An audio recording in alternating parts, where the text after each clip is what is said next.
Hello there, thank you for staying with us and welcome to Face Off. I am Neota Egbe.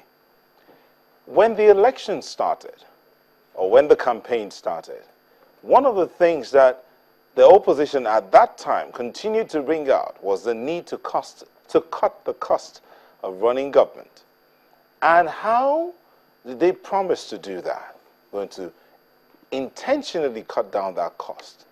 But then the question arose on the minds of a lot of people. It is not those coming into office that determine how much the political class are paid. There is a commission that answers that. That's the RAMFAC, Revenue Mobilization and Fiscal Allocation Commission. There is also the Nigerian Wages and Income Commission that determines how much the civil servants are paid. Fine. In the midst of all of this, many have come out to talk about the fact that a certain percentage of the nation's budget is used to take care of less than 500 people in a particular segment of the Nigerian government. So at the end of the day, if you want to cut costs, you want to cut down corruption or curb corruption, how would you go about this? Would it be to slash the salaries and allowances of those in this certain aspect of the Nigerian government, or is it to fix a certain salary scale for the political class? We do know that in Nigeria, the minimum wage is 18,000 naira. That's the least any civil servant or worker is to be paid, 18,000 naira, and I stand to be corrected. But should the political class also be paid minimum wage? Who determines that minimum wage? Are the two commissions, that's the RAMFAC and the Nigerian Income and Salaries and Wages Commission, are they duplicating their functions? Well, we're hoping that we'll get all these questions answered today. And we do have two gentlemen in the studio. One of them is a politician, and the other is a labor man. Prince Bayo Balogun is a politician. Thank you for coming. And Comrade Abiodun Aremo. It's a pleasure being here with you. Thank you for coming. Gentlemen, the question is, minimum wage for politicians, yes or no? Your position? Well, first, if the definition of minimum wage is talking about civil service salary scale, then I'll say no. Okay. Yes. Okay.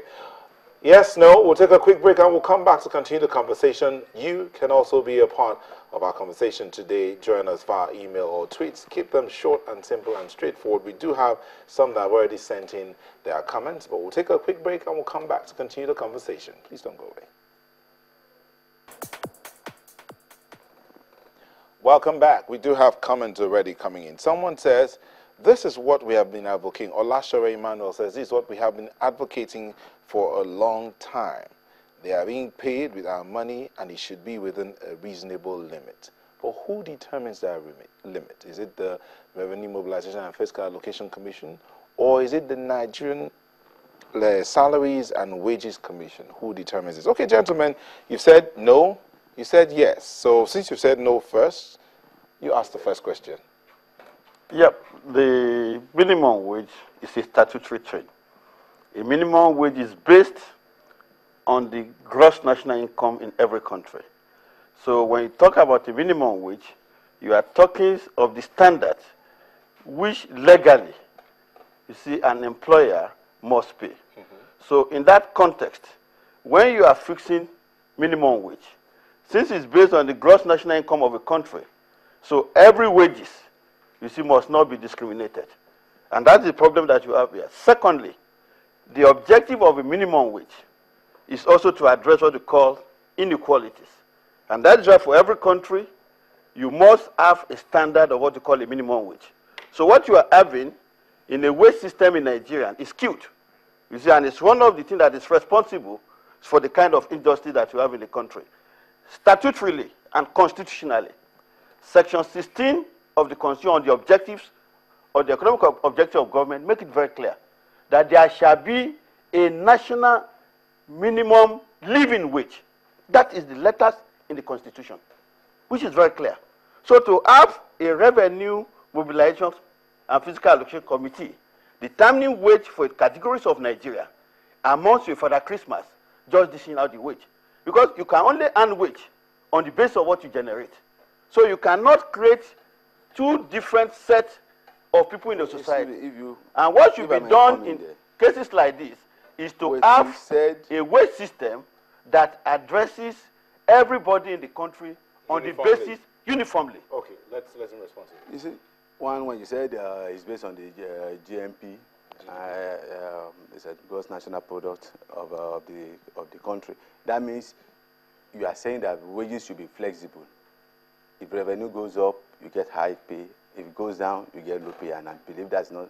No, that's not. You see, there are two kinds of wages. But now let's talk about money and real wages. You have to talk about engagement conditions. We are talking about civil service. You're talking about people who are going to be engaged for 35 years. You have a long. It's not about civil. It's about employer-employee. We are talking about wage relationship. What government determines is for government workers. Who makes up the government? Who works for that? What I'm saying, what the commission determines is salaries for government workers, both the civil service and the political office holders. What I'm saying now is that the engagement conditions are different. Now, 35, if someone is going in 35 years, he gets progressionally higher.